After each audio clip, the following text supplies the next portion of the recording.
что, мы можем начинать, наверное. We can start perhaps, yeah? Yes, as you want.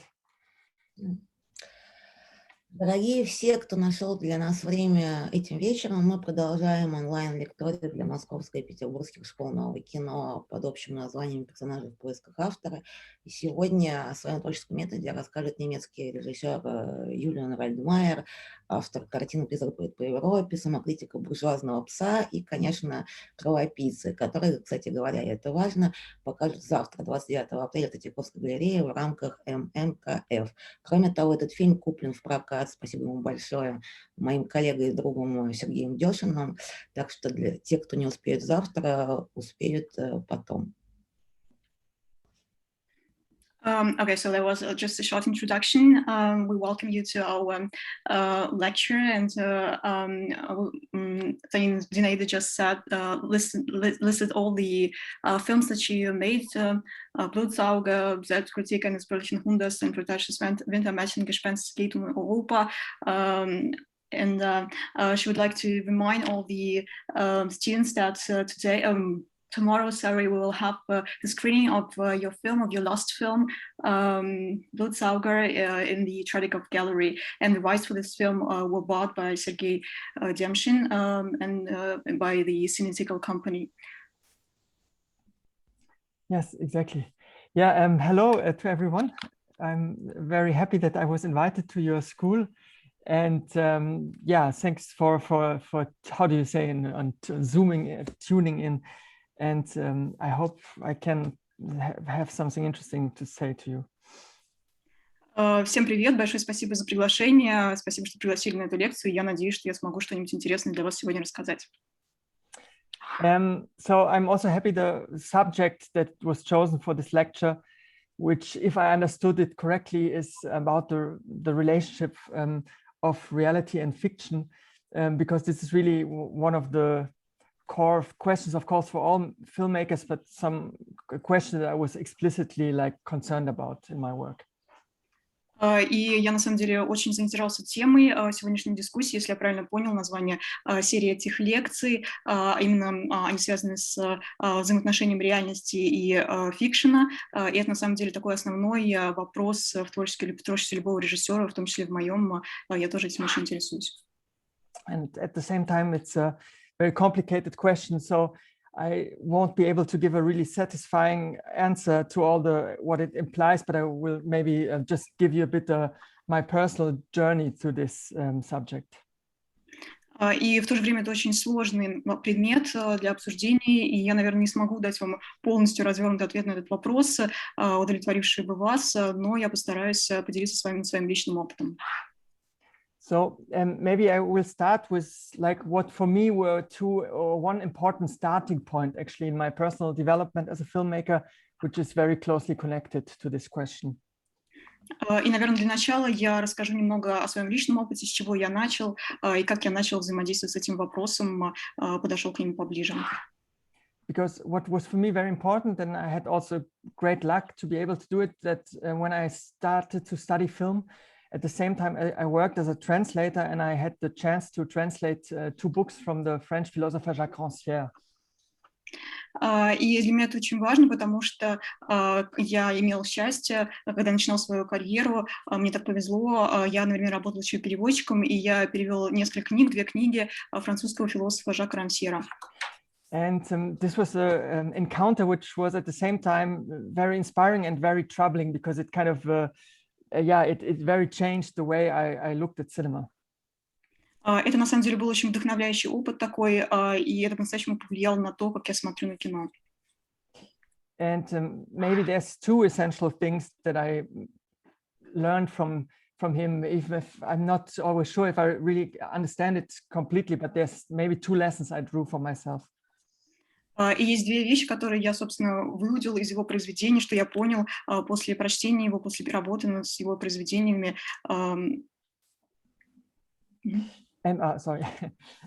And so the first thing is, and that was very important for me, and is still, is the idea that there is no essence of cinema.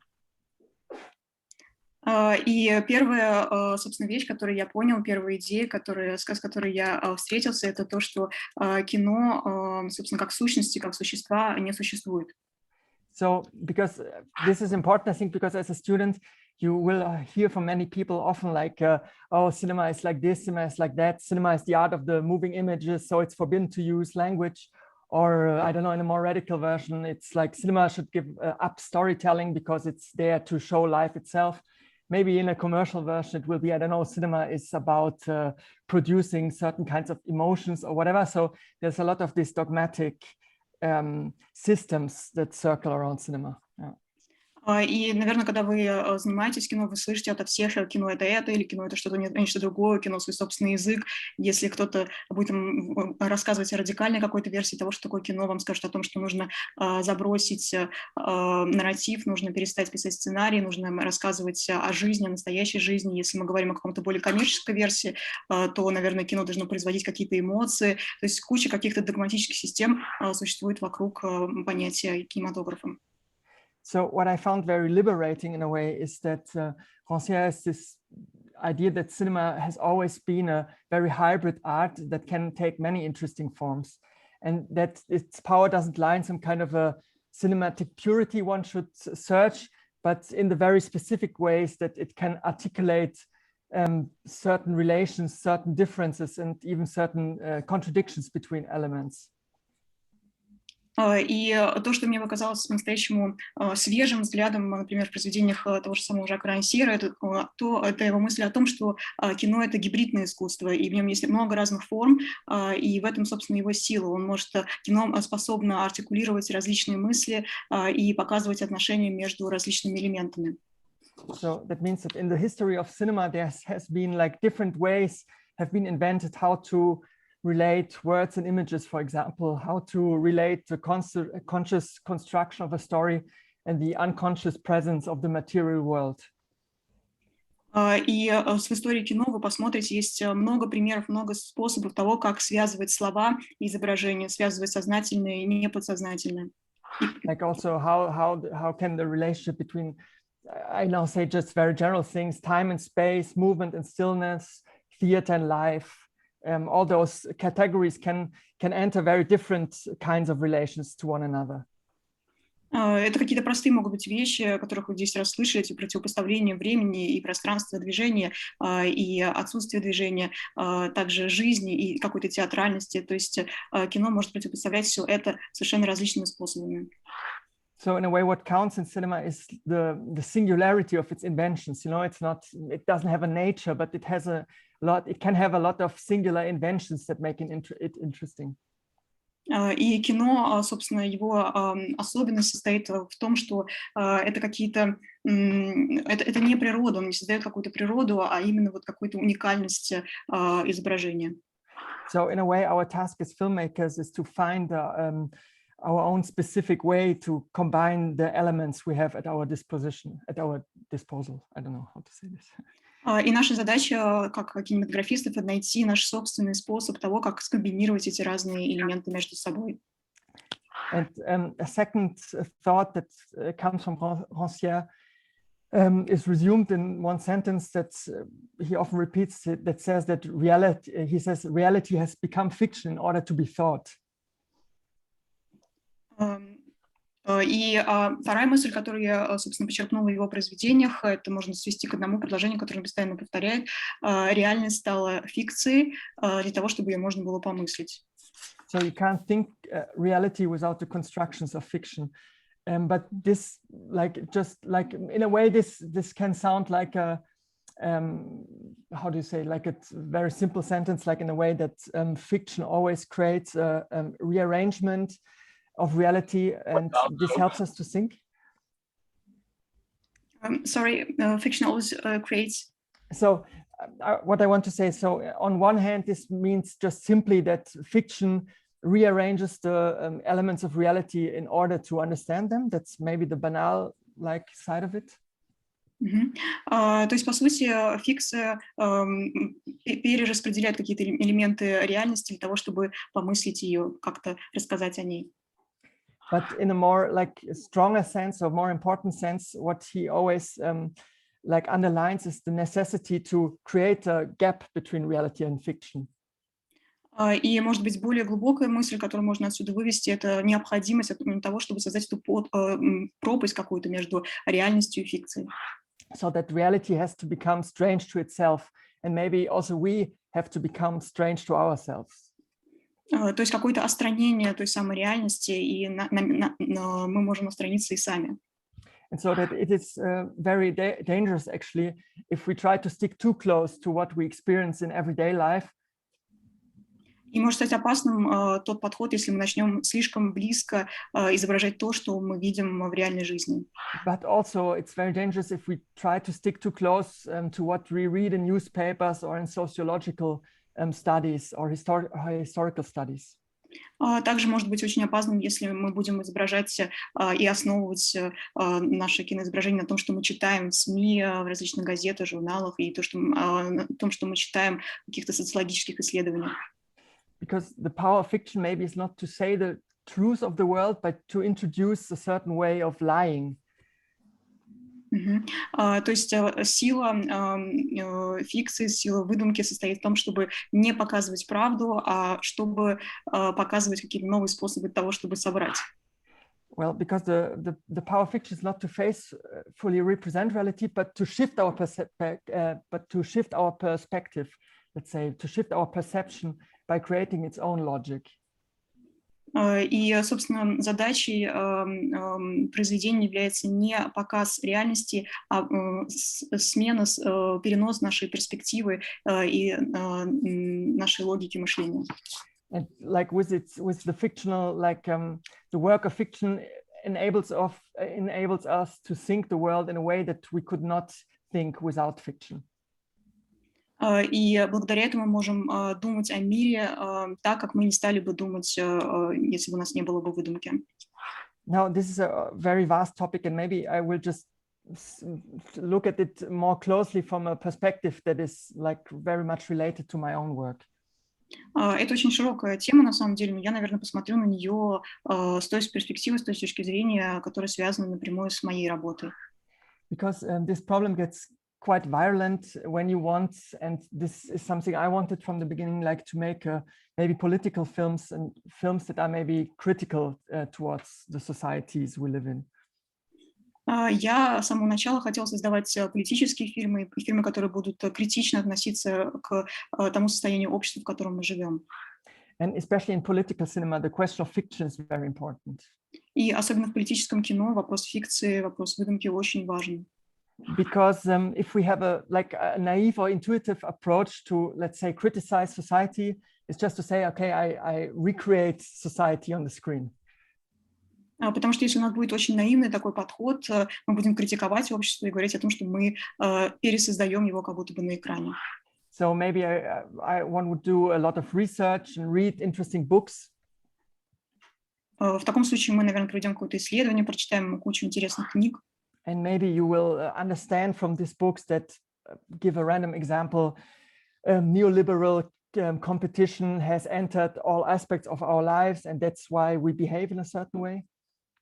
И вы наверняка прочитаете все эти книги, что-то поймете из них, какую-то интересную мысль, может быть, оттуда подчеркнете, например, что новое либеральное соревнование вошло в какие-то определенные аспекты нашей жизни. Maybe in Russia it's another thing. Maybe in Russia you read something about, I don't know, the remnants of Soviet mentality which are still present or something like this. Может быть, в России другие темы обсуждаются сейчас, другие книги, другие темы, например, о советской ментальности, которая до сих пор актуальна. So now if you want to stay truthful to this kind of knowledge, so you will probably like have to invent characters who represent these things. Если вы захотите остаться, собственно, с этим мнением, с этим знанием, которое вы где-то подчеркнули, то вам нужно будет создать персонажей, которые будут представлять все эти вещи. And you will create typical situations that illustrate these problems. И вы будете создавать какие-то типичные ситуации, которые будут иллюстрировать все эти проблемы. With the goal that fiction should like make people like recognize the world they live in. С той целью, что фикция должна заставить людей увидеть, в каком мире они живут, понять это. And they can say, oh, this is our world, but this is bad, or something like this. Yeah. И в таком случае они могут увидеть и сказать: о, это мир наш, да, но это плохо. I mean, I make it a bit too simple now, but I think in the essence, this is the problem of like a critical realist cinema. Это, наверное, я как-то упрощаю немножко, но просто я вам хочу показать, что в чем состоит, собственно, проблема критического такого политического кино. Because in a way you enter in some kind of circular relationship to reality, where reality confirms fiction, fiction confirms reality. И вы тогда просто реальность будет подтверждать фикцию, подтверждать выдумку, и выдумка, в свою очередь, будет подтверждать реальность. И такие будут похожие на круг, какое-то кровообращение, в общем, какой-то, в общем, замкнутый круг. So maybe, you know, you have a society in which change seems impossible, and then you make a film in which also change is impossible, and then, you know, there's no way out. То есть в таком случае будете говорить о том, что вот ваше есть общество, которое ничего не меняется, не может быть изменено, и вы будете такое же кино снимать, где ничего невозможно изменить, и просто нет никакого выхода как будто бы всего этого. So in the end, we go to the cinema to see what we already know and recognize what we already know, and especially we learn that there's nothing we can do about it. То есть в таком случае люди будут ходить в кинотеатр, смотреть кино о том, что они уже знают, и ничего нового они, собственно, не будут узнавать. And so in the same moment we're criticizing, we confirm the power of what we're criticizing. То есть таким образом, с подобной критикой мы просто подтверждаем силу того, что мы критикуем. So what we lose is the power of fiction, actually, that it has to be a power of resistance. И в таком случае мы теряем всю мощь, всю силу фикшена, а это именно в противостоянии она состоит. And I'm not now talking about, you know, it's not about happy ends or, you know, about kitschy versions of reality where all the contradictions get solved by magic. That's not what Rancière is talking about. Я сейчас не говорю о каких-то хэппи-эндах или о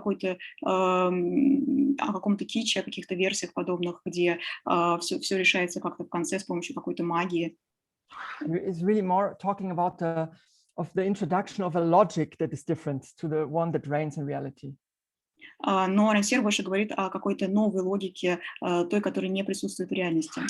So what's interesting, actually, he often talks about documentary films. Очень интересно, что он очень много говорит о документальных фильмах. Because he says that, like, fiction films often have the problem that, they want to create a world that we can recognize as our world.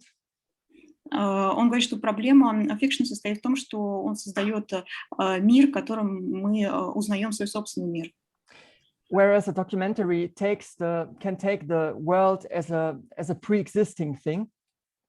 В то время как в документальном кино мир воспринимается как уже что-то существовавшее до этого. It doesn't have to prove, you know, that what we see is real.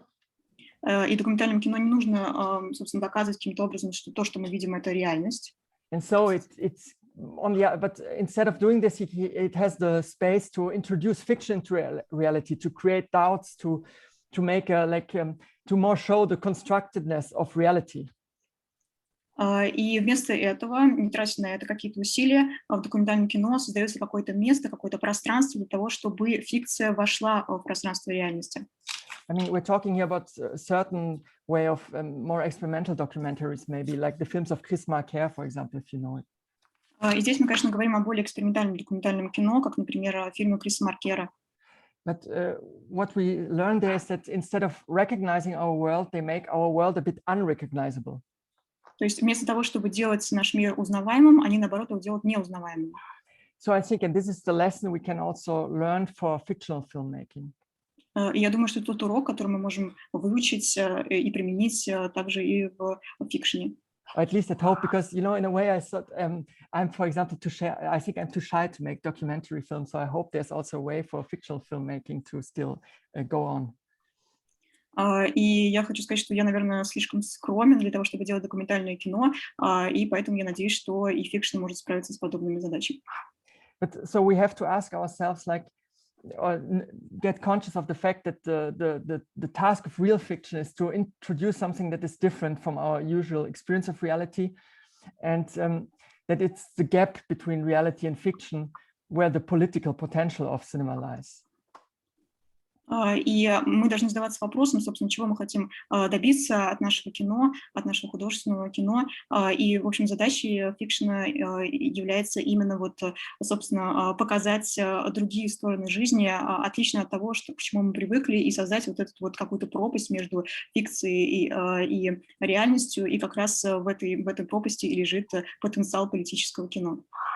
And this now doesn't mean I'm not now talking also about fantastic cinema. It's not that we, it's not that it's better to make surreal, grotesque or fantastic films. That is not the shift I'm talking about. Я сейчас не говорю о фантастическом каком-то кино, не о гротескном кино, не об этом сейчас речь.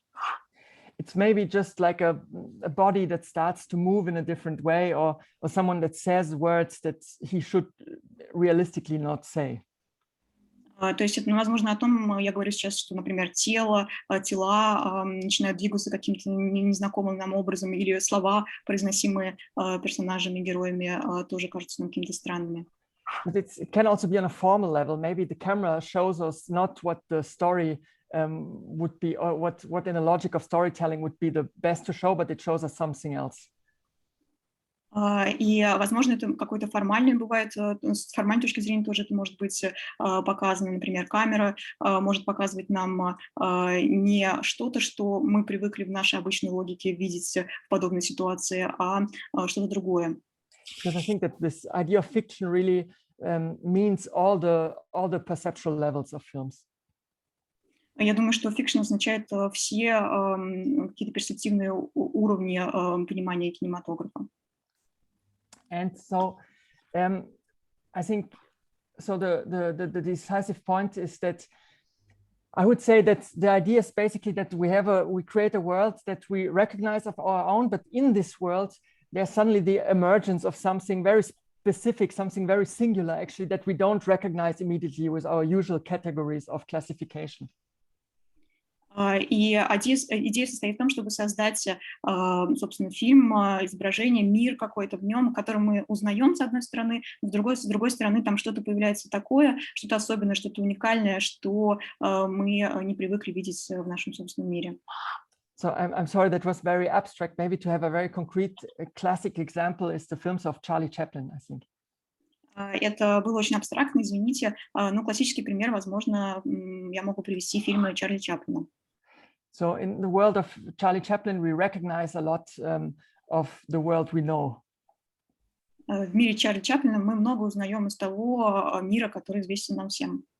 For example, from a more political point of view, there's all the dominant power relations there. There's the powerful and the powerless, the rich and the poor, the policeman and the tramp. И в мире Чарли Чаплина, например, есть все, что касается политической структуры, устройства нашего мира. Там есть отношения между властью и теми, кто подчиняется ей, между богатыми и бедными, между полицейскими и бродягами. But what's now very interesting is that Chaplin created this body, which is really like his body as an actor is really a fictional body in a way. Но здесь интересно то, как тело Чаплина работает в его фильмах, как актера, его тело, оно, в общем-то, какое-то немножко из рода фикшена. So it's like all his really awkward movements and slips and mistakes suddenly turn into the contrary. And instead of making him weaker, they help him to overcome all the situations he gets into. И, собственно, его тело, оно такое странное, оно странно двигается, и, собственно, оно помогает, наоборот, помогает ему справиться с какими-то трудными ситуациями, с которыми он сталкивается в фильме. And what in reality is powerless suddenly gains a new sort of power. И в реальности он получает какую-то новую силу. So in a way, we experience a world we know, but at the same time we experience a resistance to it, like feel a sense of hope. То есть, с одной стороны, мы видим знакомый нам мир, а с другой стороны, мы видим и сопротивление какое-то, и здесь есть место надежде. But this is not realistically try to. We don't see a revolution that works out or something like this, but we just see a body that has another logic, and this logic is like an allegory of another possible world. Собственно, здесь нет ничего реалистичного. Мы не видим какую-то революцию, которая показывает нам это сопротивление. А мы видим просто тело человека, тело актера, который показывает нам другую совершенно логику. Это какая-то аллегория других отношений в этом мире. So I don't know, and I think this is the shifts I'm similar shifts that I'm trying to find myself, and I'm not really sure if I found a way that's really valid. И это, собственно, те самые сдвиги, о которых я говорю, с которыми я пытаюсь работать в своем кинематографе. Я точно не знаю, могу ли об этом так говориться или нет. So, for example, what I often do, and this is or try to do, is, for example, that in my films, at least some of the characters don't speak the way that they are supposed to speak. Ну, как пример могу привести, что, например, чем часто я занимаюсь в своих фильмах, например, мои актеры часто не говорят так, как они должны были бы говорить. No, it's like not in many films, you know, if you have a working class character, people will make research and try to make those characters speak like how they think real working class characters speak. То есть, например, как это обычно происходит, если в фильме есть какой-то персонаж, который представляет рабочий класс, то, наверное, люди, кинематографисты будут проводить какое-то исследование, читать книги на эту тему и смотреть, как обычно говорит рабочий класс. But I try to have characters, for example, that speak in a more literary way, you know, that where their identity is not confirmed by the film. И я, например, пытаюсь сделать так, чтобы мои персонажи говорили более литературно, что ли, то есть их идентичность, она не подтверждается фильмом. Maybe I should do some step back, or will a bit more talk about how I work. Yeah.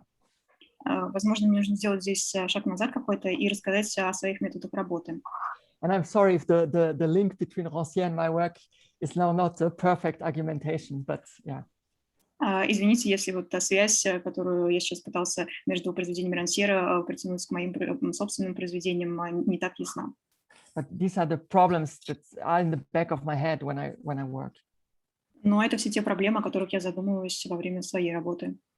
So in a way, I think my way to deal with contradictions is to have an aesthetic that I think is an aesthetic that is close to collage, maybe.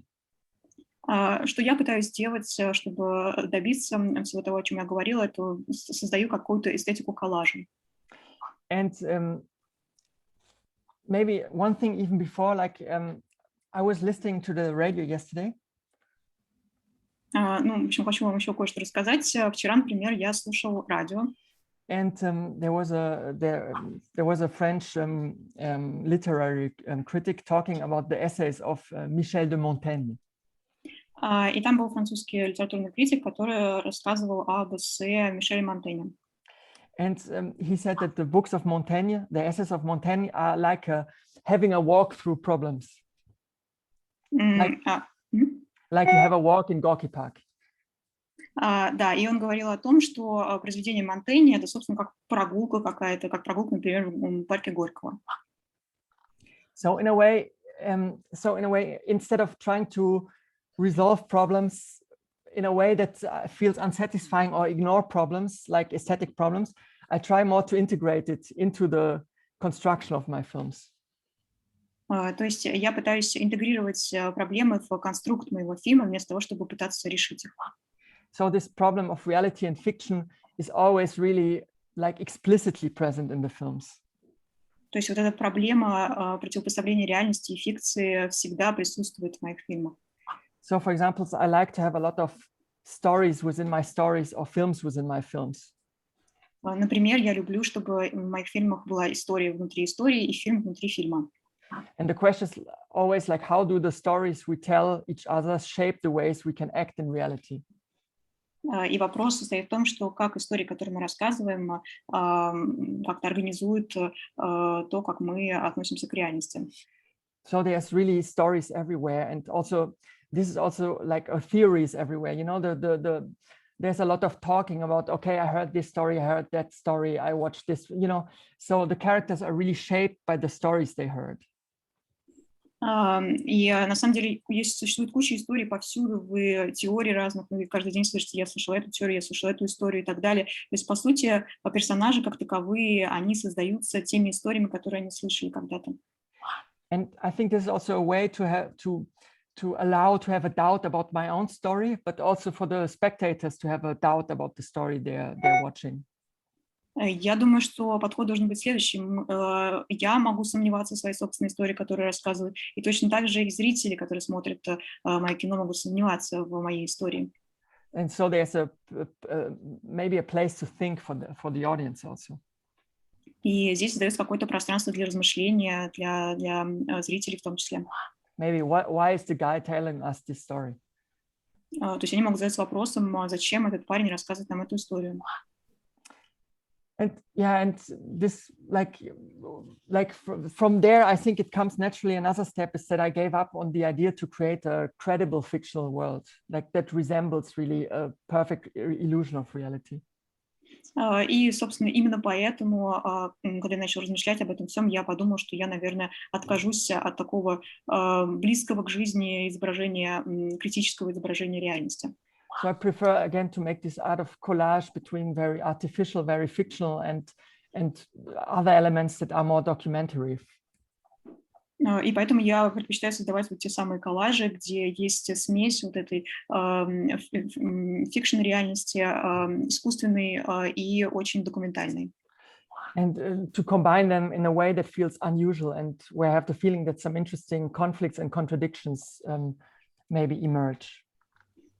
И я пытаюсь соединить их в таком необычном ключе для того, чтобы из всего этого рождались какие-то интересные конфликтные ситуации, интересные противопоставления. But it's not this kind of Eisenstein or Godard kind of like creating conflict in each shot. This is not the aim of it. Но мое кино — это, конечно, не то, что можно было бы сравнить с кино Эйзенштейном и Годаром, то есть я не создаю конфликт как таковой. So because it's not made to rhetorically like make you think what I want that you think. То есть я не хочу так, чтобы я не хочу риторично заставить вас думать о том, о чем я думаю. It's more really about creating doubts, maybe, as I said already. Наверное, я больше хочу создать какие-то сомнения. And also like theory, people always say, oh, I don't feel so comfortable with this image, oh, this is a film about Marxism, for example. И что касается теории, например, люди могут смотреть фильм и говорить, о, этот фильм о марксизме. Because also Marxism in the film, I don't know if you saw it, but maybe you can see it soon, at least in Russia. So there's characters who speak about Marxism, and Marxism is also like part of the world of the film, but you know, it's not an illustration of this theory or something like this. Марксизм в том фильме, о котором я говорю, в своем, который вы, возможно, увидите завтра, он не является основной темой этого произведения. То есть там есть, конечно, персонажи, которые говорят о марксизме, но на самом деле это не центральная тема. But you know, there's Marxism, there is some fictional characters, there is wind in the trees, there is birds, you know, and the collage of all that stuff creates an assemblage that I find interesting. И, собственно, все это вместе, марксизм, и какие-то нереальные персонажи, и какой-то ветер в деревьях, птицы, все это создает какой-то коллаж, и все это вместе как-то собирается в какой-то интересный букет. Maybe and what I often like look for in this kind of collages is that like maybe more than creating a sense, like I try to create a sense, but at the same time the nonsense plays also a big role. И что мне еще нравится в этом методе коллажа, это что я не собираюсь создавать что-то разумное, а наоборот, большую роль для меня играет именно создание чего-то неразумного, какого-то нонсенса. Because I have the feeling that in those comic moments, there's often actually some kind of free thinking and playful thinking that it's happening. Потому что мне кажется, что именно в этих комичных моментах и мы можем что-то переосмыслить. And this freedom of the comic is something that I think also like is a really is something that really mobilizes the power of fiction. И я думаю, что вот именно в этой свободе комичного и есть что-то, что мобилизует всю силу фикшена.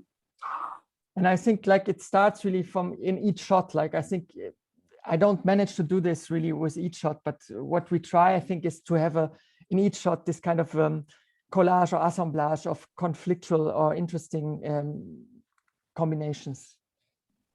То есть в каждой сцене я пытаюсь создать вот этот коллаж, вот эту интересную комбинацию конфликтных каких-то ситуаций. You know, of places, bodies, words, lights, music.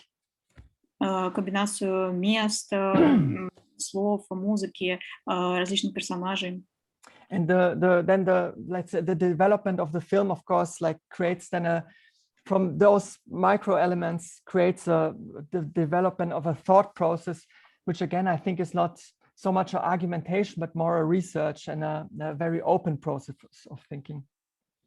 И, собственно, благодаря вот этому коллажу, ассамблажу развивается мысль всего фильма. Это такой мыслительный процесс, и он не аргументативный, а наоборот, это что-то в духе какого-то моего собственного исследования и нечто открытое для всего.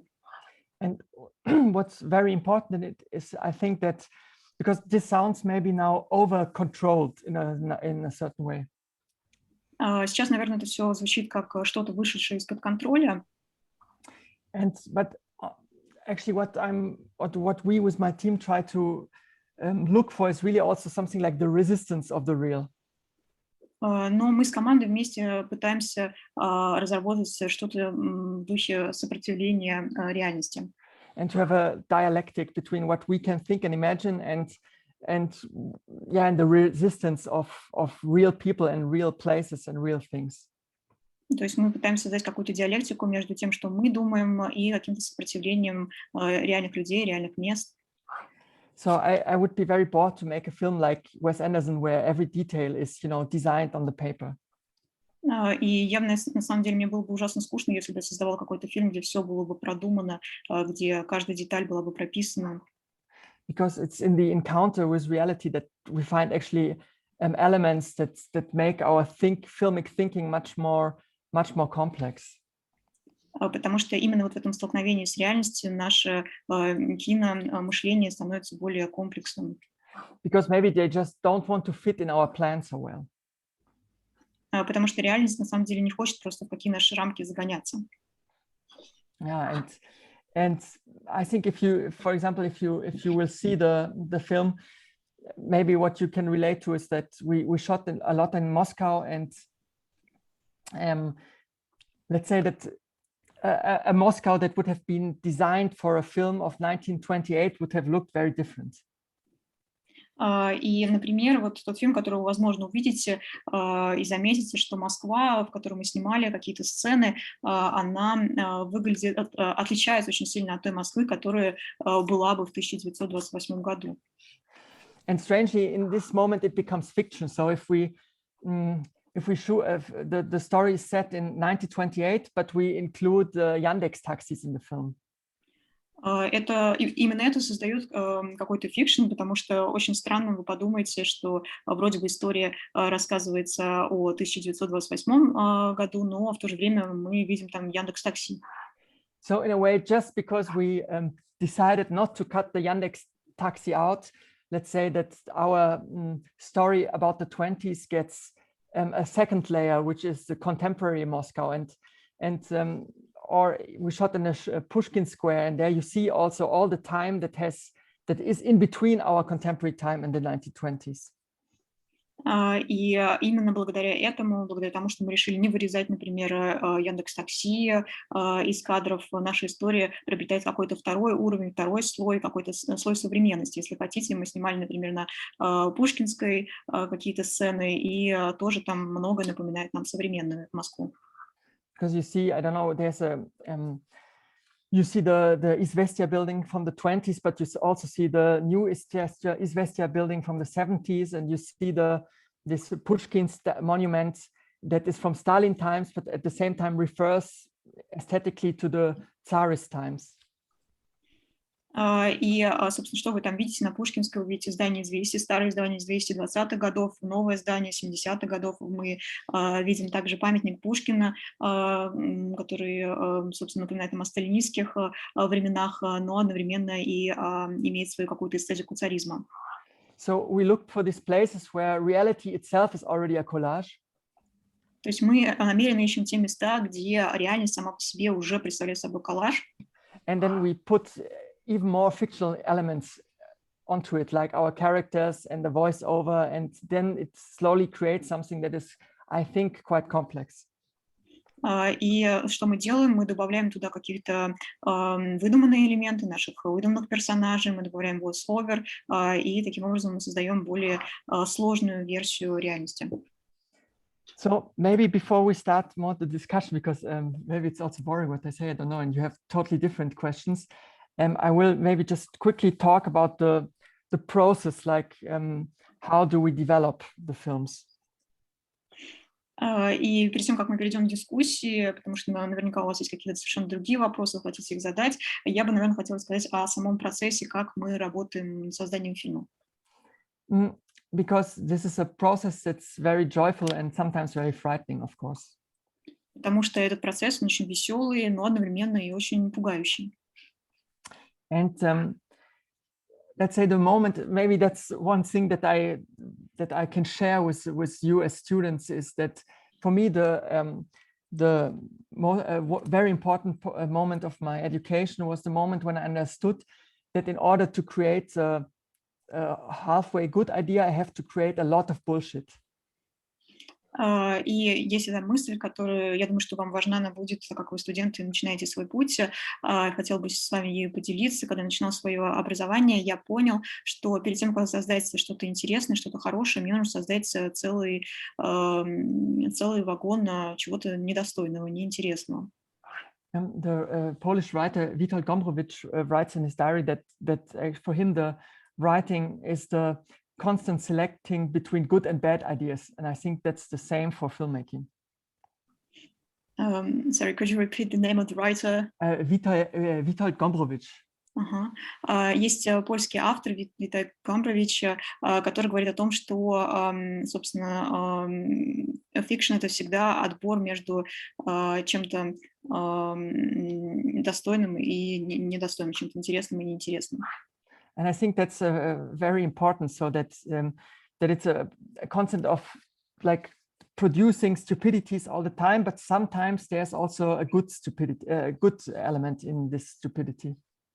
То есть, что важно, этот концепт создания чего-то глупого, нелепого, но в этом нелепом и глупом есть всегда что-то и хорошее. And I think my advice is that you're not to be afraid of bullshit, but maybe not to be happy with it too quickly either. Мой совет вам был бы не бояться какой-то чепухи, но одновременно и не слишком как-то развивать эту тему тоже. Because I mean, you go through it and you slowly refine it. At the end, something interesting can come out. То есть вы проходите через все это и вы как-то это облагораживаете, и в конце концов что-то интересное может из этого родиться. And actually, this was a lesson that we learned actually through Tolstoy. И это нас учил еще Толстой.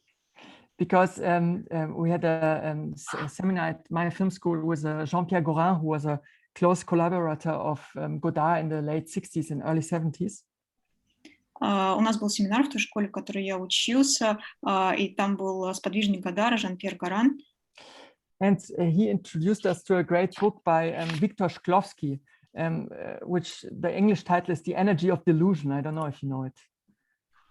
И он нас там познакомил с книгой Виктора Шкловского, английское название которого «Энергия, The Energy of Delusion». And Shklovsky in this book describes the process of Tolstoy writing his novels. И Шкловский в своей книге описывает то, как Толстой пишет свои романы. And I can really recommend it because you see that it's a process of constantly rewriting and rewriting and rewriting and rechanging and changing and changing and finding the novel more than like consciously constructing it. То есть это постоянный процесс какой-то новой переработки материала, работы с ним дополнительной и постоянного нахождения чего-то нового в нем. So I think this idea of finding something between your own ideas and the encounter with reality is something important. То есть здесь важно найти что-то внутри своих собственных идей и вот это столкновение с реальностью.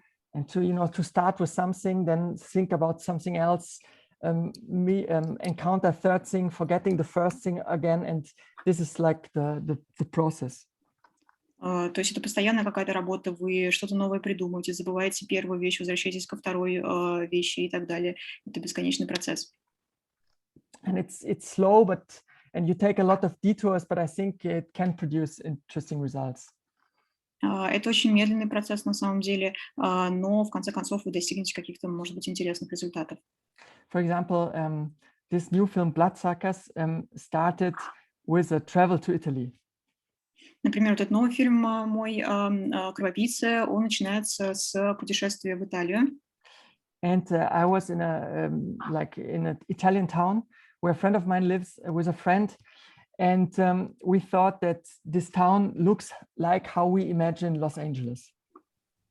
И я был, например, в итальянском этом городе, там живет мой друг, и в какой-то момент мы подумали, что этот город напоминает нам то, как мы себе представляем Лос-Анджелес.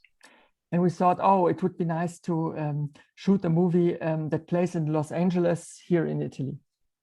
И мы подумали, что, отлично, мы можем снять здесь, в Италии, кино, фильм, место действия которого будет Лос-Анджелес. And then we thought, we have a friend, he's called Bruno, and he always plays in my films, and he could play a surfer. И тогда мы сказали, тут же у нас есть еще Бруно. Бруно — это мой тоже друг, актер, который часто играет в моих фильмах, и мы подумали, что он может играть роль серфера. And we had a few drinks, and then had a stupid idea that Bruno could be the cameraman of Leni Riefenstahl, who fled from the Nazis to Los Angeles, got conserved by the sun, and still lives there now. So a totally stupid idea. И тогда мы что-то выпили, и у нас возникла такая глупая идея. Мы подумали о том, что на самом деле Бруно может играть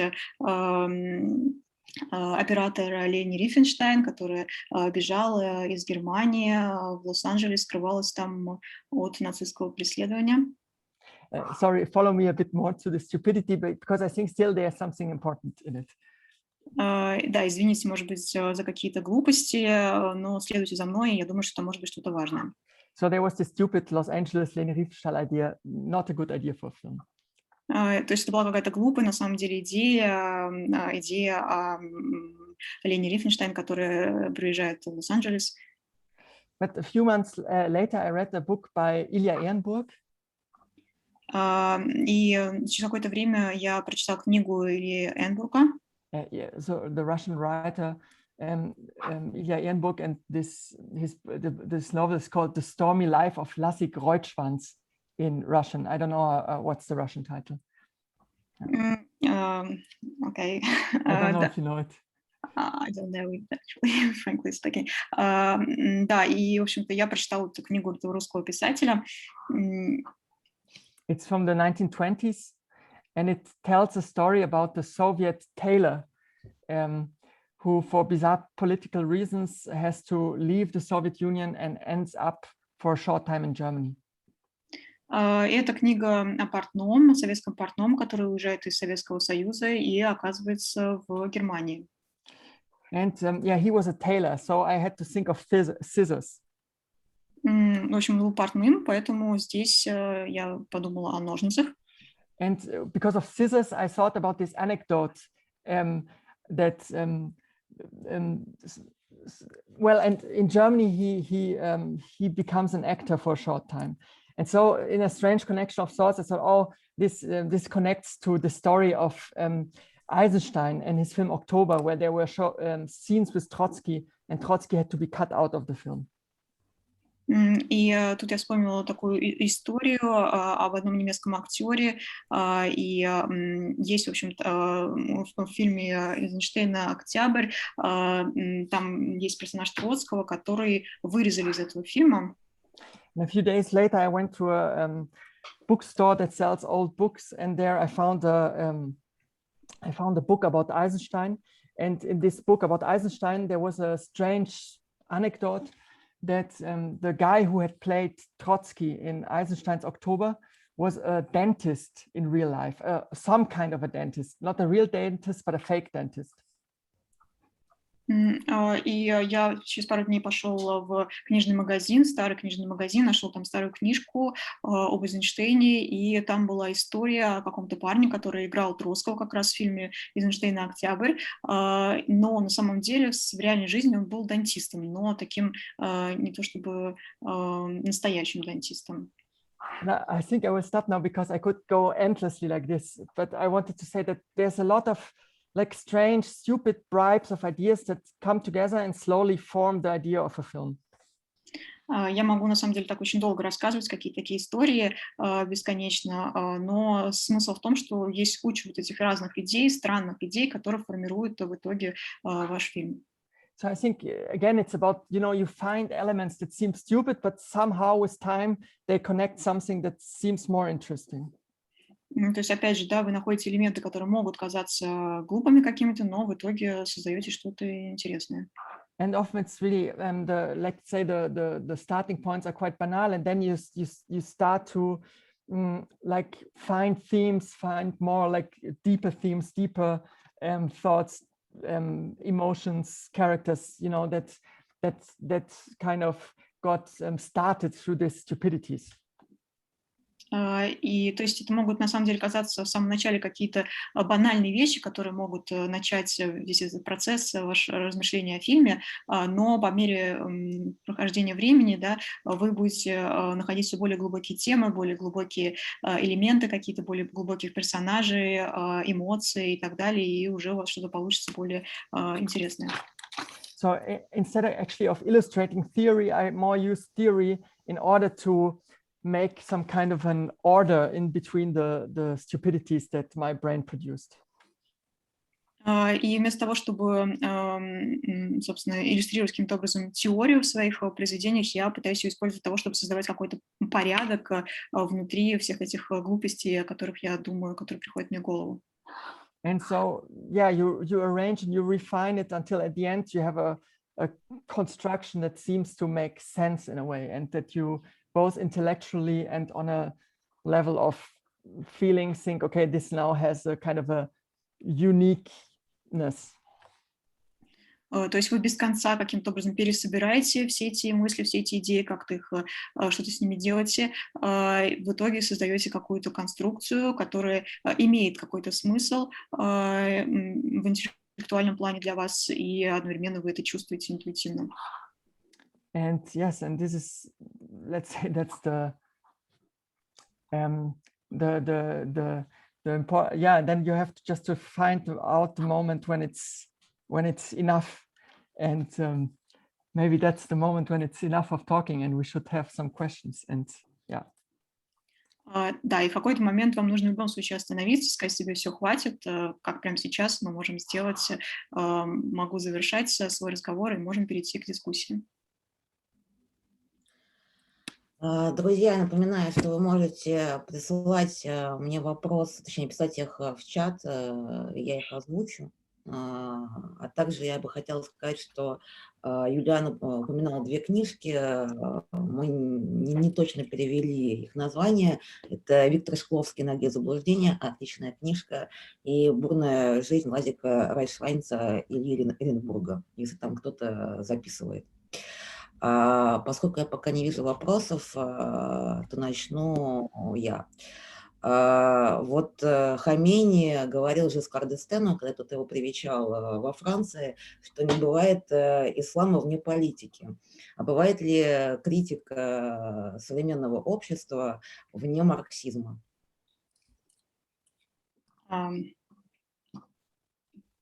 Okay, so there's one question from Zinaida.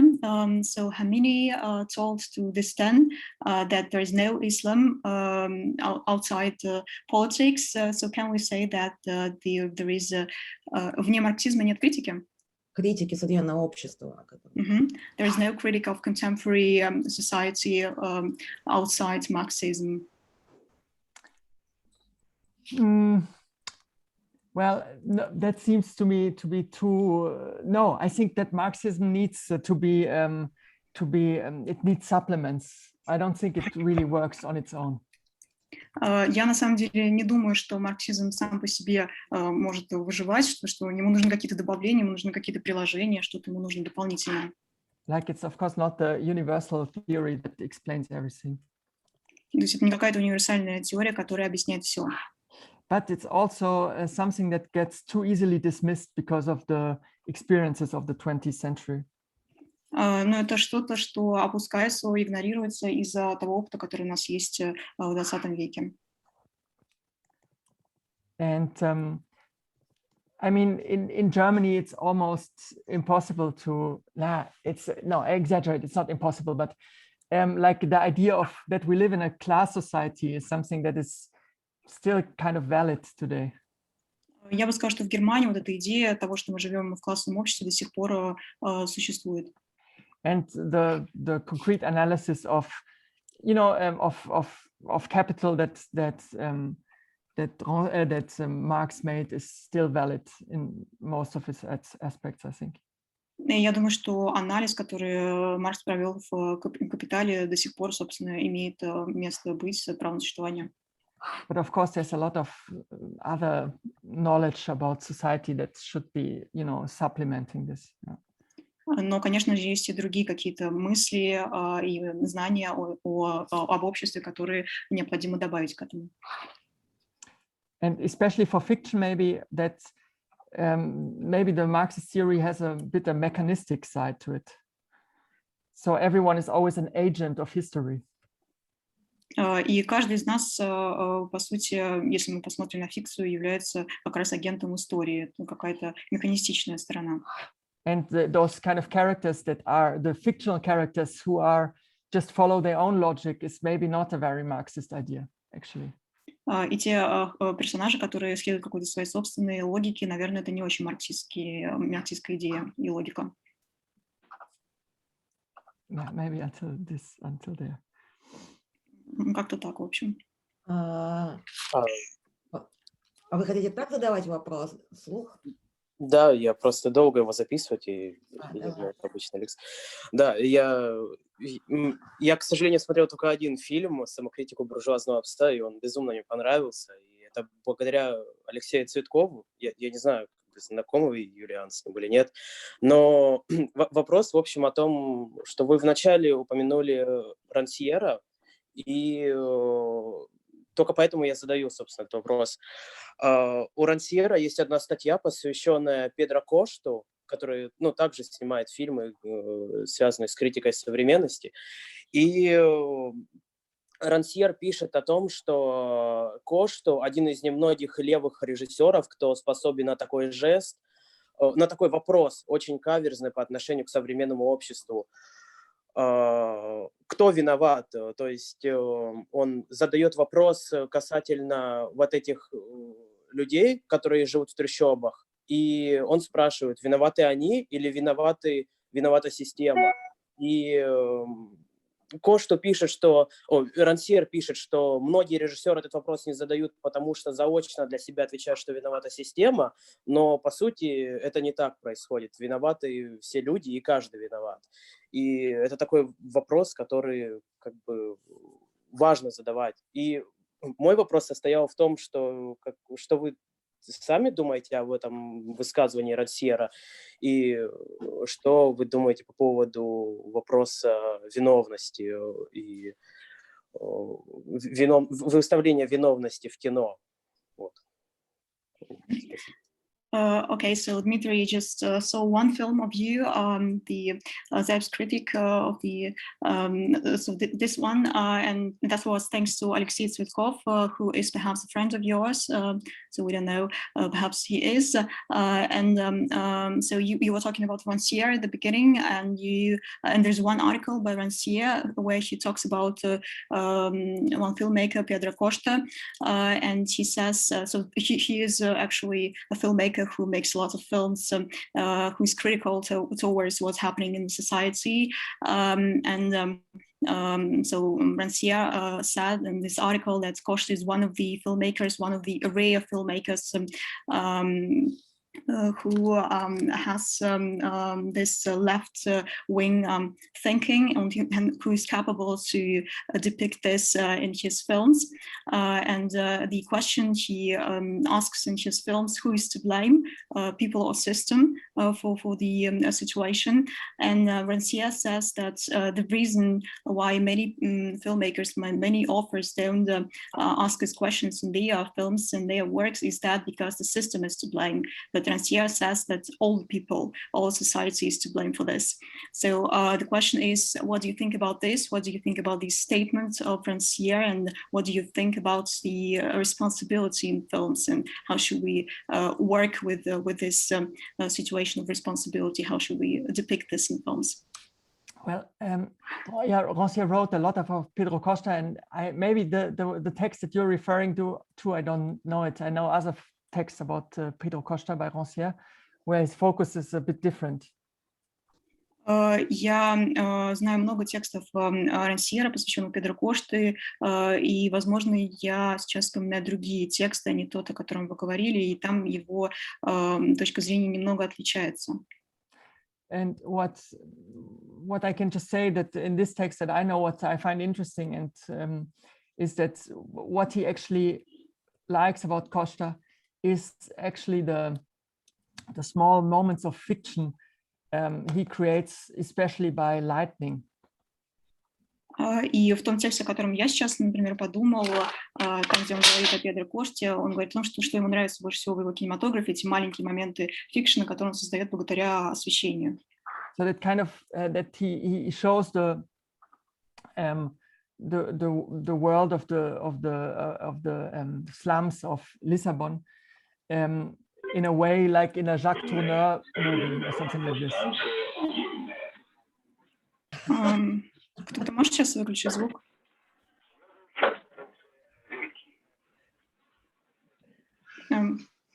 Okay.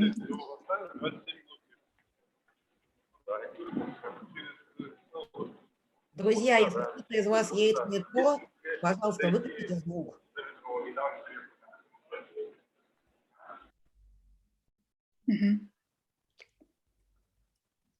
So, yeah. So, where were we stuck? That. So I think he talks about. I mean, what he I think talks more like he sees a. You know, for him, I say also Pedro Costa is not a classical activist filmmaker in the sense that he shows the misery of the world. But what's interesting is that he has some kind of aestheticization that is interesting because it shows the aesthetic, it shows the potential of those people actually.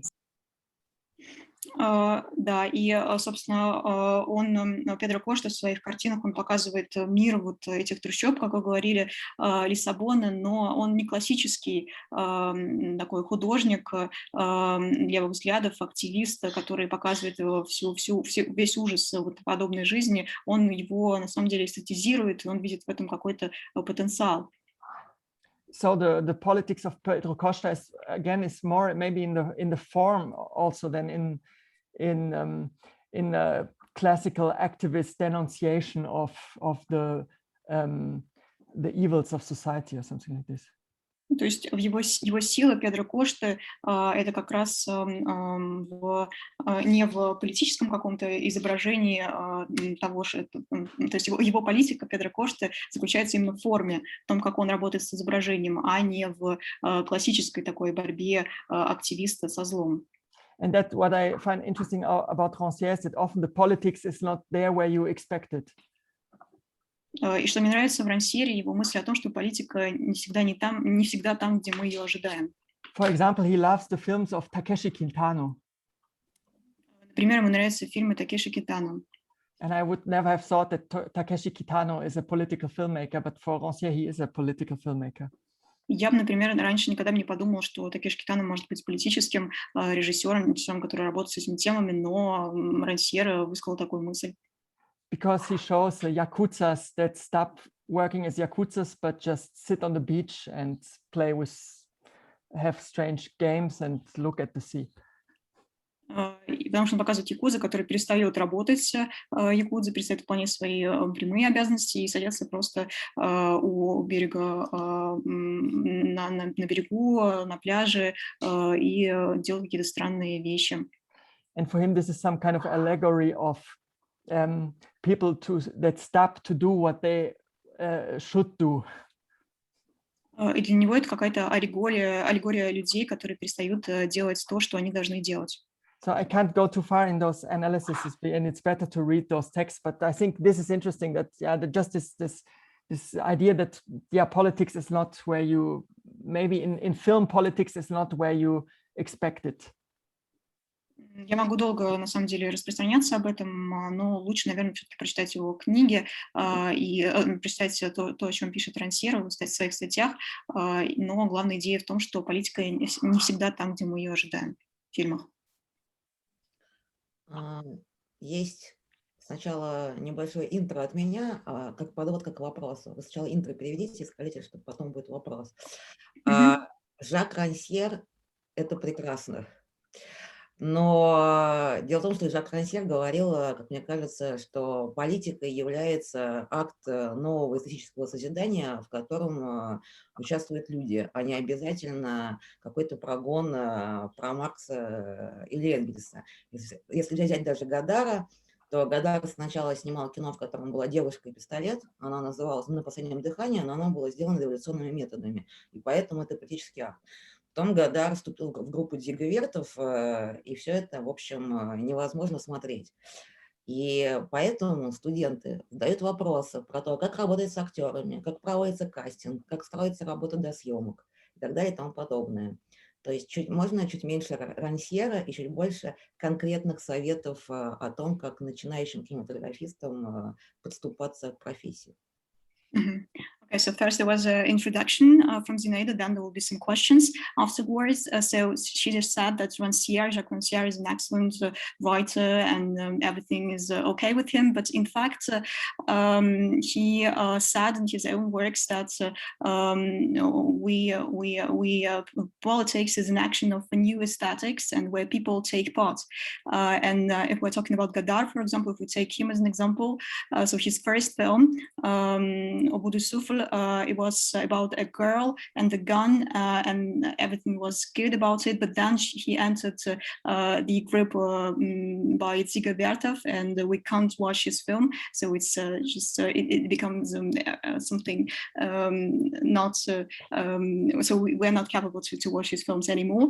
And the question is very concrete. So the students ask you concrete questions because Rancière is a theory, but how should they act in reality? So they are now starting their careers, working with their films, and they are wanting to film something. They want to know how to work with the cameraman, how to work on stage, so the first steps in filmmaking. So what would be your advice, perhaps? Yeah.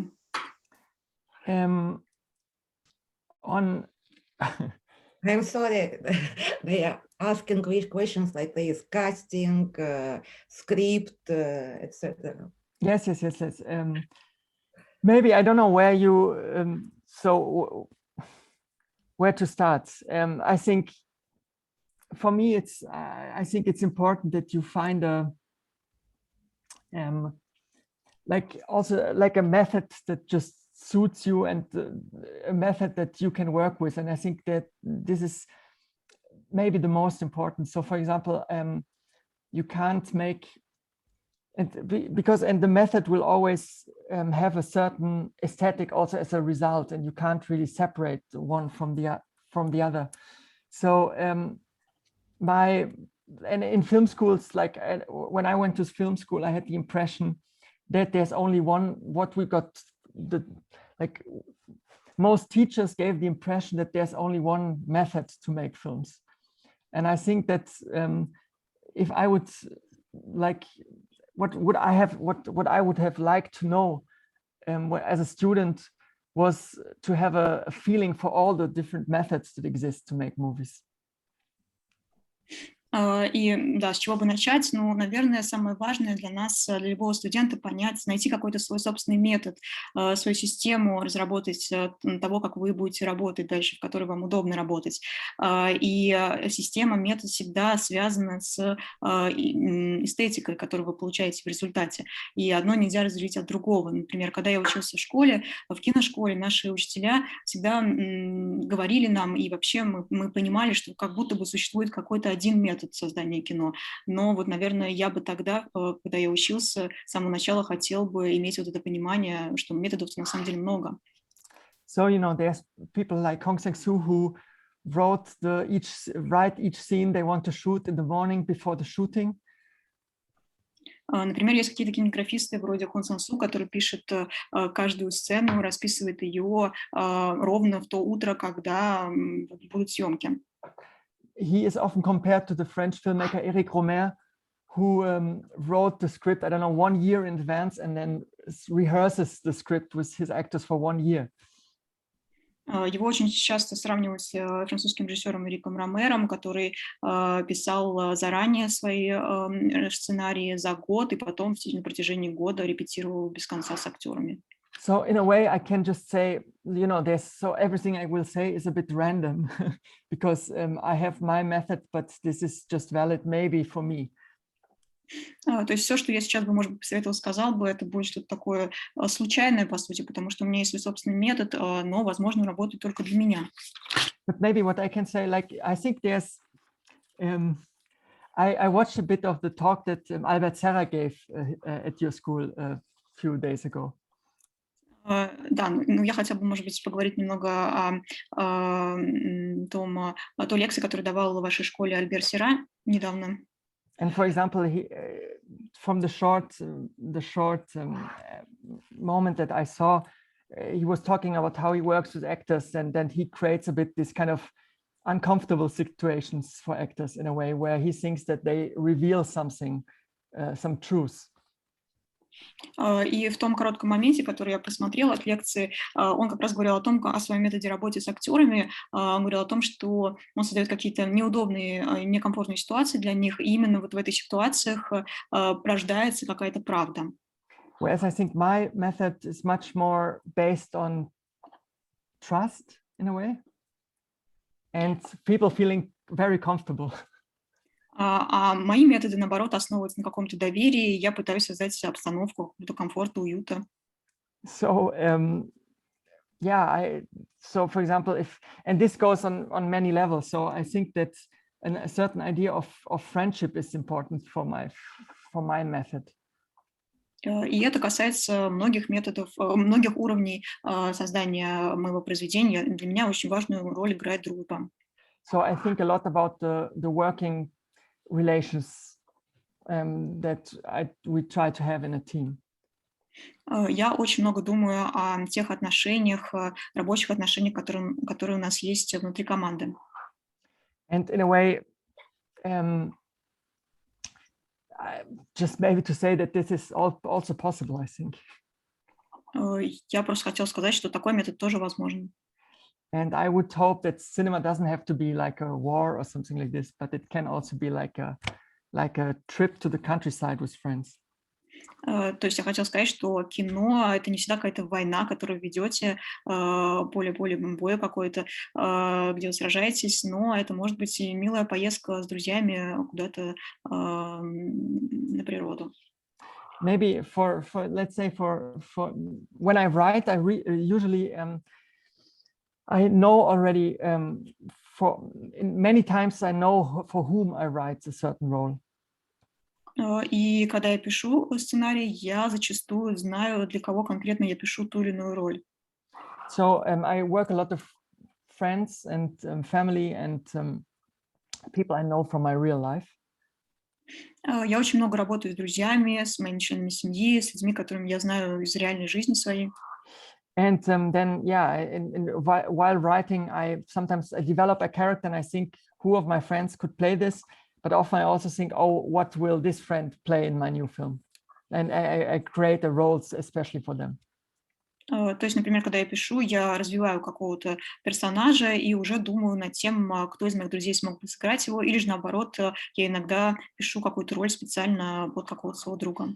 And then sometimes there's roles where I don't have a friend that fits.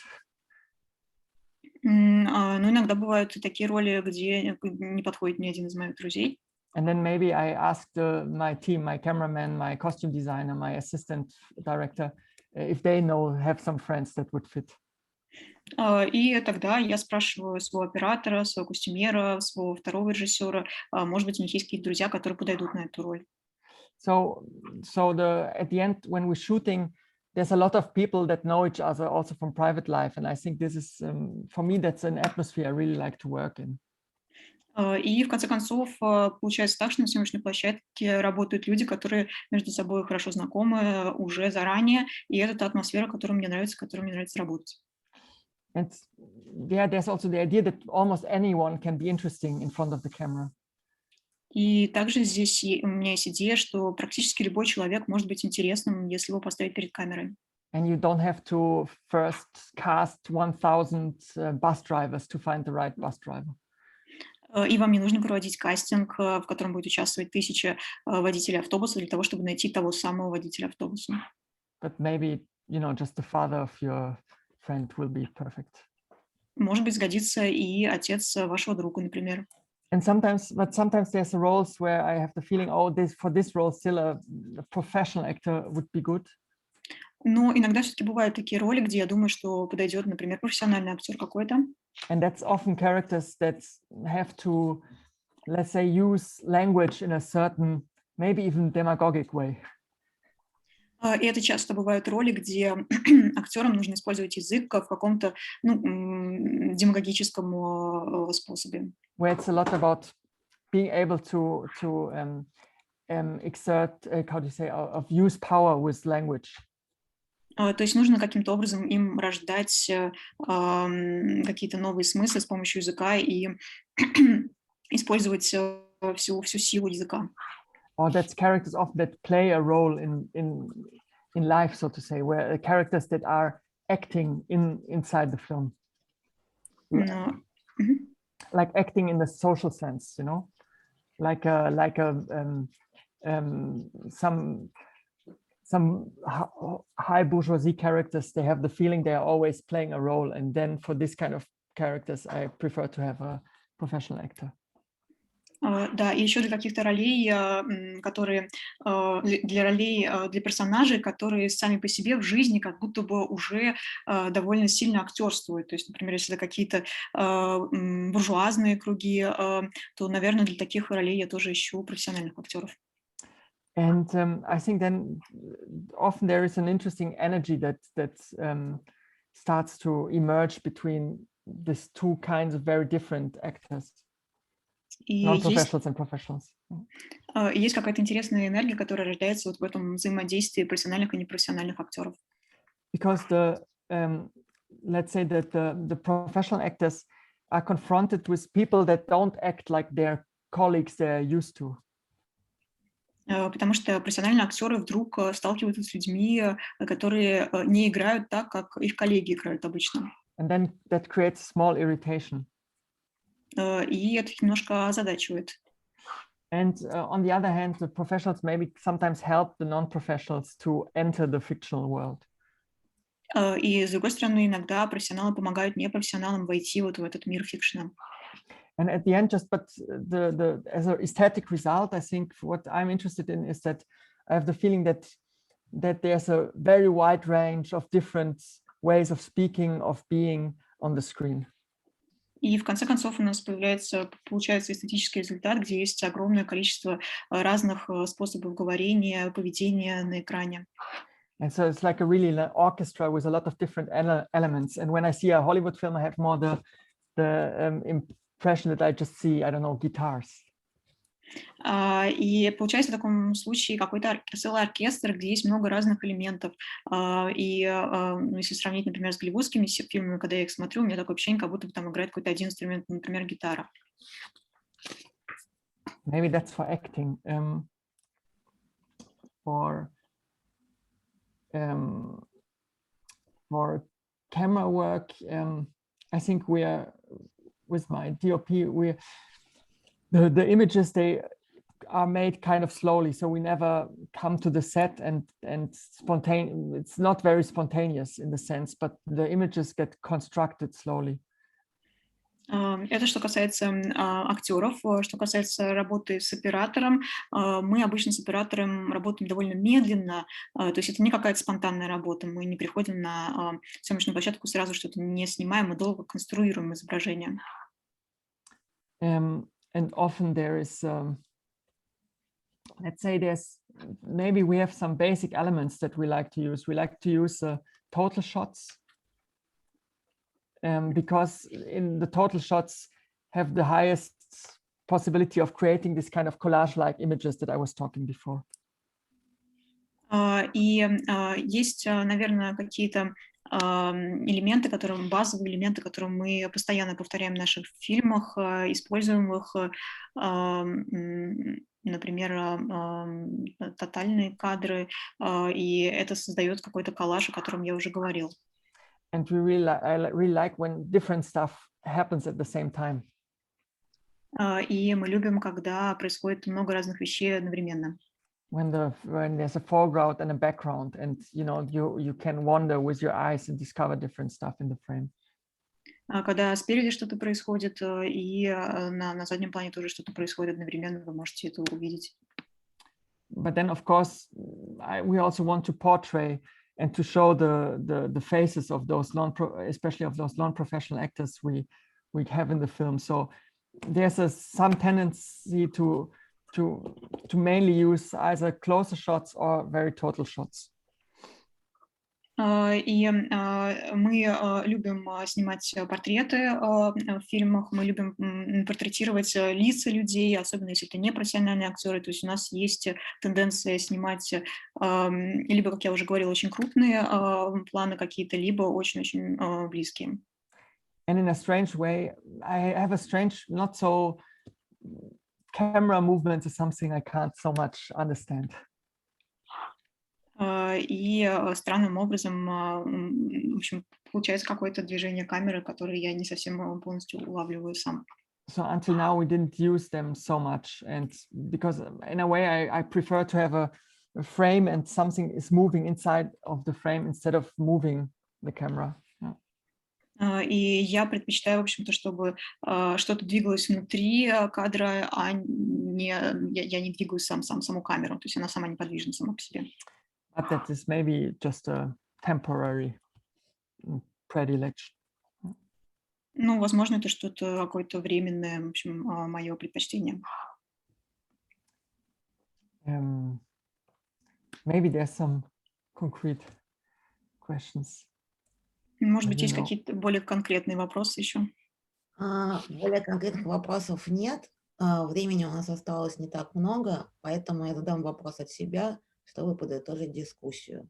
Вопрос мой будет звучать так. А можно тоже вопрос задать? Или это последний? Нет, задавайте вы, конечно, я вам уступаю, задавайте. Я просто не вижу, поэтому давайте, вперед. Вопрос заключается в том, что я сам работал одновременно с профессиональными актерами и просто с людьми, и столкнулся с такой проблемой, что когда я снимаю несколько дублей, непрофессионал просто не может повторить то, что у него получилось. Вы снимаете дубли? Если да, то как вы делаете так, чтобы непрофессионалы могли закрепить результат и повторить его? Mm-hmm. Okay, so the question is a concrete question actually. The guy Evgeny, he worked actually at the same time. He had this experience of working at the same time with professionals and non-professionals, and he had some concrete problems. So when he shots his scenes, when he makes takes, he takes the scenes with non-professional actors. They can't repeat it. They can't repeat the same level of emotions perhaps, and that's the problem actually. So how do you do? Do you have several takes with non-professionals, or how do you work here? Well, I don't know, my experience, it probably depends what you're looking for in a way. So I had more the opposite experience, that often the non-professionals could be quite constant and less, but I think it depends. I mean, my cinema is not the cinema that is so based on creating very, like, I don't know now exactly what scene the colleague is what kind of scene this was. You know, I can just say that I choose people very specifically, so I know exactly what they can do, and I can't get disappointed. This is maybe the thing I can say. So it's important that you know what these people you choose, what they can and what they can't, maybe, and that you maybe then build the character around what they can do. And then I think that you have more positive surprises. I'm always more positively surprised, and my strategy is more, or my approach is more than to trust people. I don't think, oh, you have to do this, and if you don't manage to do this, I'll be disappointed. I'm just basically in the moment I chose someone, I'm curious in discovering what this person will do in front of the camera. And so maybe it's this. I mean, I try to avoid to have a wrong expectations, and I have actually more problems sometimes with the professional actors, because they can be many different things, and sometimes it's a long process to find out, to come on a common basis. But the non-professionals are really chosen for what they are, and so there is never a problem for me.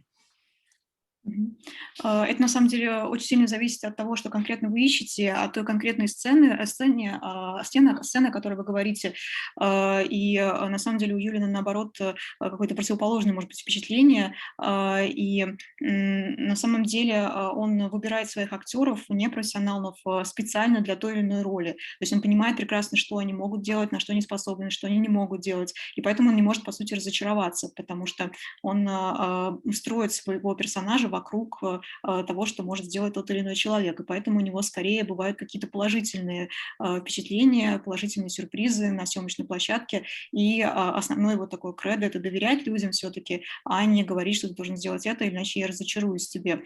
И ему всегда очень любопытно, интересно узнать, раскрыть человека с каких-то других точек зрения, и он пытается избегать каких-то изначально ожиданий, которые могут не соответствовать реальности. Проблем больше возникают и чаще, наверное, с профессиональными актерами, потому что они могут быть сразу одновременно многими персонажами, и иногда проходит время, много усилий, прежде чем они вместе докапываются до какой-то сути. But I think the important is to trust them in a way, and that give them like the feeling that what they do is good, and so to relax them, you know, because they can't, much less, maybe a professional actor has learned how to deal with pressure, but a non-professional not so. I think you really have to create an atmosphere where he feels well, unless you want to you know, have some special effect. I don't know, but in my world this is like this. Yeah. И самое важное, опять же, да, это доверять людям, непрофессиональным актерам, и, собственно, каким-то образом вселять им чувство того, что то, что они делают, хорошо, потому что, в отличие от профессионалов, их не учат, как справляться с давлением, каким-то напряжением на съемочной площадке, поэтому очень важно создавать такую атмосферу на съемках. Если, конечно, вы не хотите добиться какого-то особого эффекта, но в том мире, в котором творит Юлиан, это не требуется.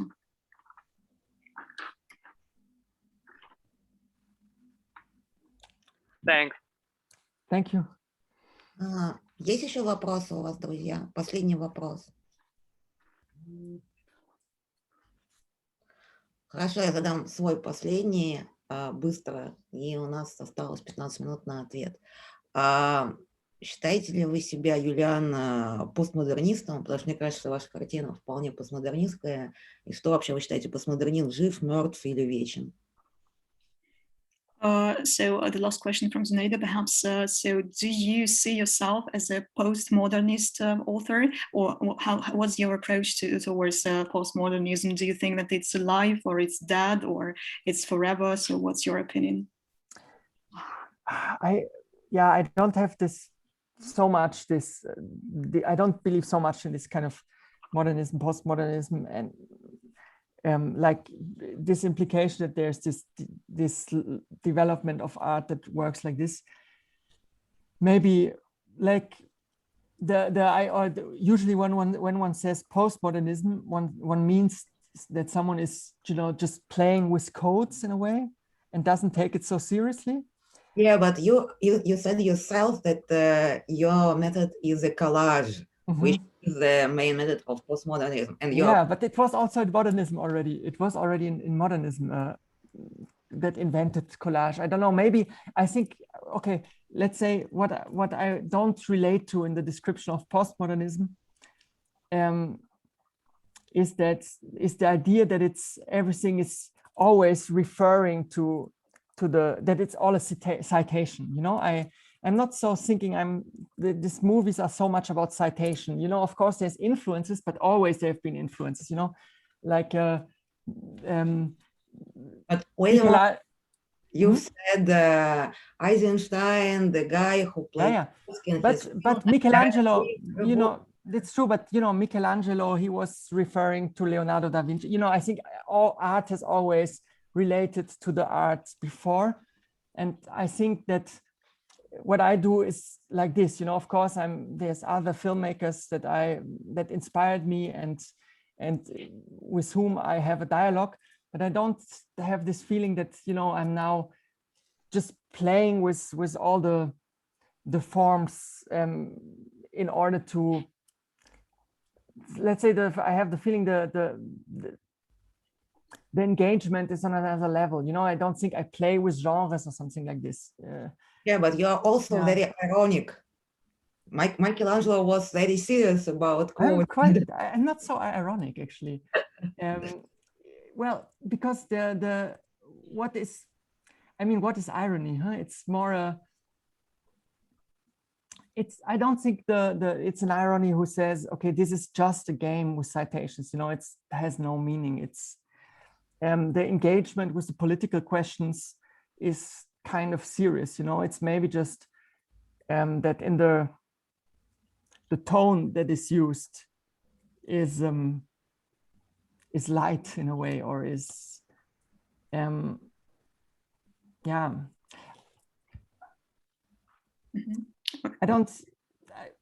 but you know, it's hard, because if you see it, you could say, okay, like some people would just say we live in postmodernism, that's just a condition of the society, so what can I do against it, you know, in a way.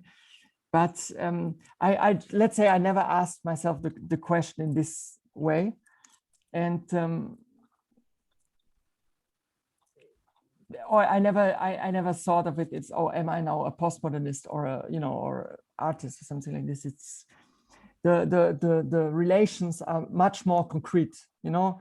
It's much more, okay, I'm interested in this aspect or in that aspect, rather than to think, where do I stand in the development of art or something like this. It wasn't an offense. It was just no. It's film critic, you know. It's an interesting question.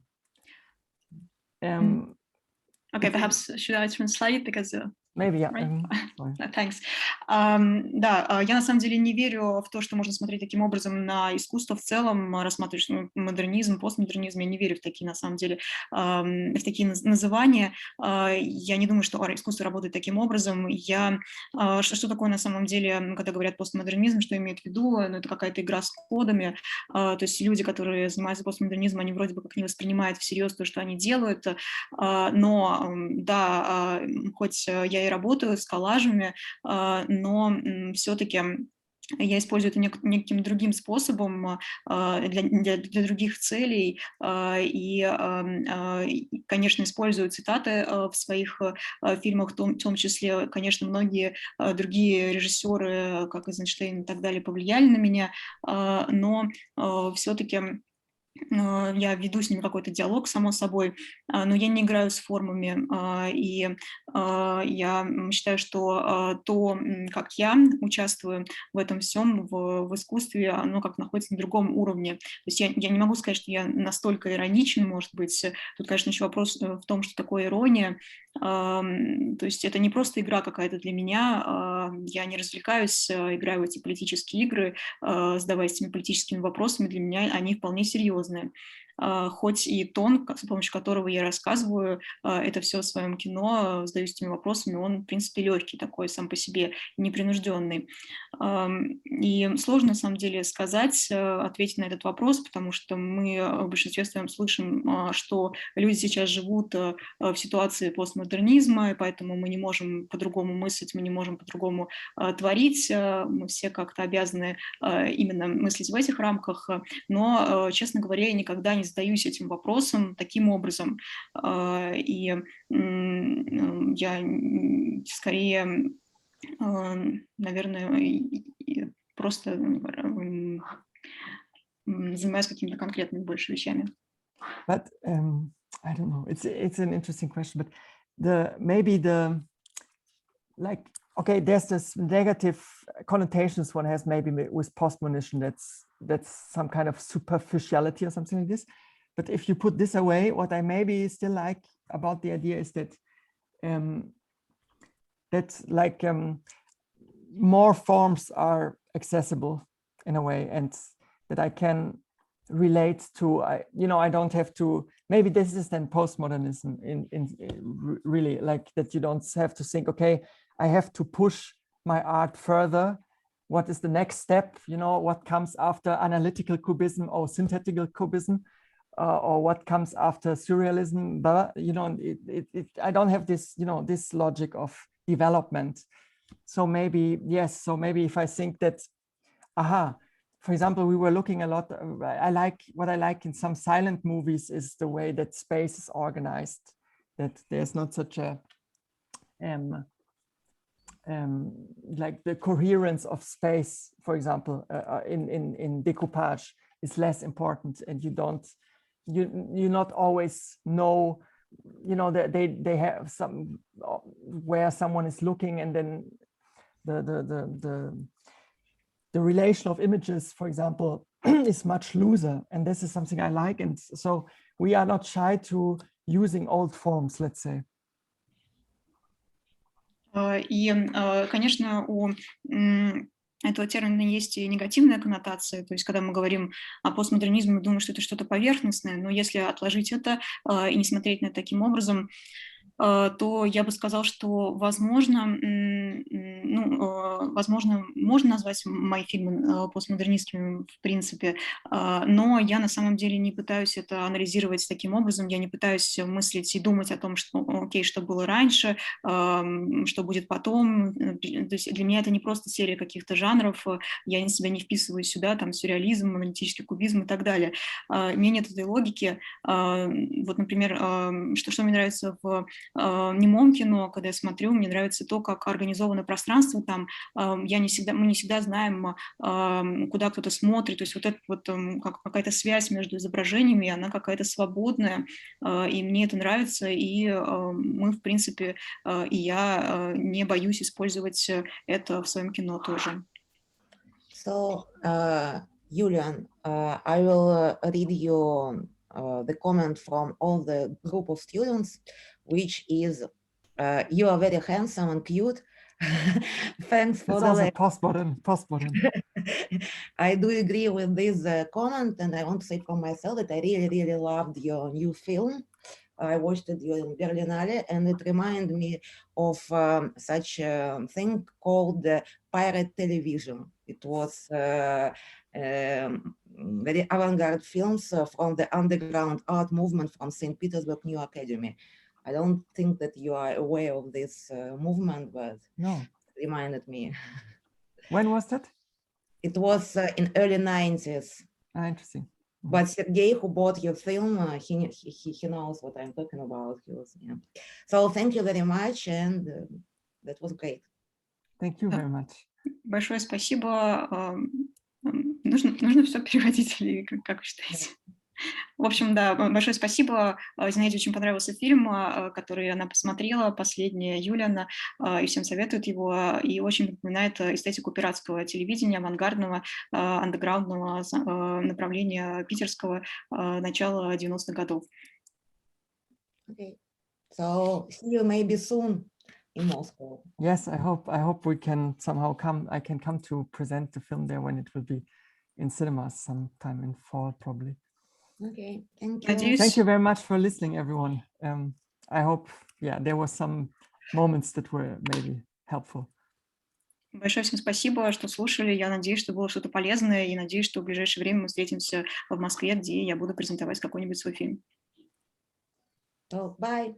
Bye. Thank you. Bye. Thank you so much. Thank you. Thank you. Thank you, everyone. Thank you.